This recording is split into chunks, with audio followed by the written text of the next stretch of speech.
இந்த கூட்டம் அரங்க கூட்டமானது எப்பொழுதுமே நம்முடைய இயக்கங்களில் அரங்க கூட்டங்களை எல்லாம் ஒரு சட்ட திருத்தம் வருகிறதோ அல்லது ஒரு சட்ட திருத்தத்திற்கான போராட்டங்களை நாம் வேலை நிறுத்த போராட்டங்களை முன்னெடுக்கும் பொழுதோ அல்லது ஊதிய மாற்றத்திற்கான ஒரு போராட்டங்களை முன்னெடுக்கும் பொழுதோ முன்னதாகவே நாம் அரங்க கூட்டங்களை நடத்தி உறுப்பினர்களை எல்லாம் இந்த பிரச்சனைகள் என்ன, இந்த சட்ட திருத்தத்தினுடைய பிரச்சனைகள் என்ன, பாதிப்புகள் என்ன, அல்லது ஒரு ஊதிய திருத்த போராட்டம் இருந்தால் அதுல என்னென்ன நமக்கு பலன்கள் வரும், பாதிப்புகள் வரும் என்பதை எல்லாம் அலசி ஆராய்ந்து உறுப்பினர்களை தயார் செய்வதற்காகத்தான் இது போன்ற ஒரு அரங்க கூட்டங்களை நம்முடைய இயக்கங்கள் கடந்த காலங்களில் நடத்தியிருக்கிறோம்.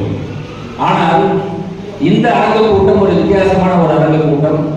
சட்டமாக சட்டமன்றத்திலே சட்டம் இயற்றப்பட்ட பிறகு நாம் இந்த அரங்க கூட்டத்தை நடத்தி கொண்டிருக்கிறோம்.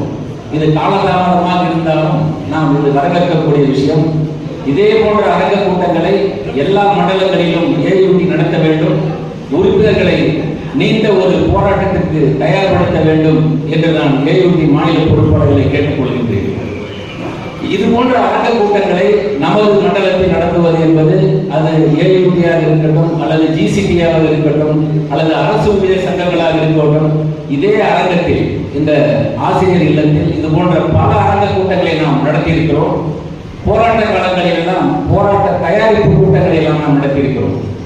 ஆனால் இந்த அரங்க கூட்டம், இந்த போராட்டம் என்பது தனியார் பல்கலைக்கழக சட்ட திருத்தம் சட்ட மசோதாக நிறைவேற்றப்பட்டிருக்கிறது. அது மறு ஆய்வுக்கு உட்படுத்தப்பட்டிருந்தாலும் நாமெல்லாம் மகிழ்ச்சியோடு அதை ஏற்றுக்கொள்ளக்கூடிய நிலையிலே இல்லை. ஏன்னா எப்போ வேணா அது மீண்டும் சட்டமாகலாம். நம் தலைக்கு மேல கழுத்துக்கு கீழே கத்தி தொகி கொண்டிருக்கிறது என்றால் யதார்த்தமான உண்மை.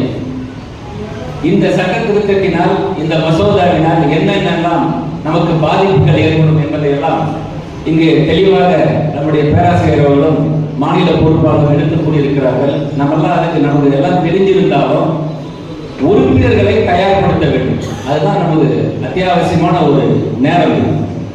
போராட்டங்கள் இல்லாமல் நாம் எதையுமே பெற முடியாது, எதையுமே சாதிக்க முடியாது என்பதுதான் கடந்த கால வரலாறு.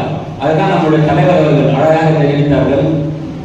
1983 நான் முதலாக அரசு கல்லூரியிலே பணியில் சேர்ந்தேன். 83 பணியில் சேர்ந்த உடனே 85 ஜாக்டி போராட்டம். அப்பெல்லாம் டென்னியர் டீச்சர்ஸ், நாங்கெல்லாம் டெம்பரரி டீச்சர்ஸ் சொல்லுவாங்க.